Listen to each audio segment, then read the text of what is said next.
ہماری تقدیر نہ دعاؤں میں پوشیدہ ہے، دوسروں کی دعاؤں میں، لیکن ایک شرط ہے، کسی کو کہنا نہ پڑے کہ میرے لیے دعا کرو، وہ تمہیں دیکھے اور دعا دے۔ کسی کی زندگی میں ایسا کر جاؤ کہ وہ تمہیں دیکھے اور دعا دے۔ اس دن ایک پیشنٹ آئی، انہوں نے بڑی پیاری بات بتائی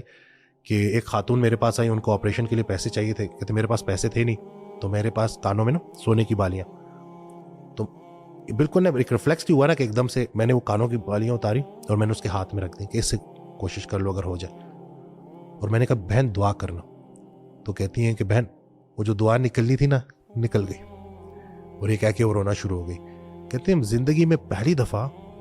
میں اس بات کو اس طرح سے سمجھ نہیں پائی، لیکن مجھے میری کیفیت بڑی بدل گئی۔ تو کہتے ہیں کافی عرصے کے بعد میرے ساتھ میں تکلیف میں تھی اور اسی تکلیف سے گزری، مجھے بہت سخت ضرورت تھی، ایمرجنسی تھی، اور ایسی ایک انسان آیا اور اس نے میری جب ویسی ہیلپ کی اور کہا کہ دعا کرو، اور میں نے اس کو کہا کہ وہ جو دعا نکلنی تھی نکل گئی، تو اس دن مجھے پتا چلا کہ یہ جو اس دن خاتون کہہ رہی تھی اس کا مقصد کیا تھا۔ تو جو آپ نیکی دوسرے کے ساتھ کرتے ہو اور کسی کا کام کر دو، کسی کے لیے آسانی کر دو، اور وہ تہجد میں اٹھ کے آپ کے لیے دعائیں کریں، آپ سوئے پڑیں اور لوگ آپ کو دعاؤں میں یاد رکھیں، تو تقدیر بدل جاتی ہے۔ کسی نے حضرت سے پوچھا کہ کیا نگاہ مرد مومن سے بدل جاتی ہیں تقدیریں؟ انہوں نے جواب دیا کہ نگاہ مرد مومن ہی تقدیر ہوتی۔ تو یہ جو مومن کی فراست سے ڈرو، وہ اللہ کی نور سے دیکھتا ہے، تو وہ اگر آپ کو اللہ کا ولی اس طرح سے مل جائے، وہ آپ سے کام ایسے کروا لیتا ہے،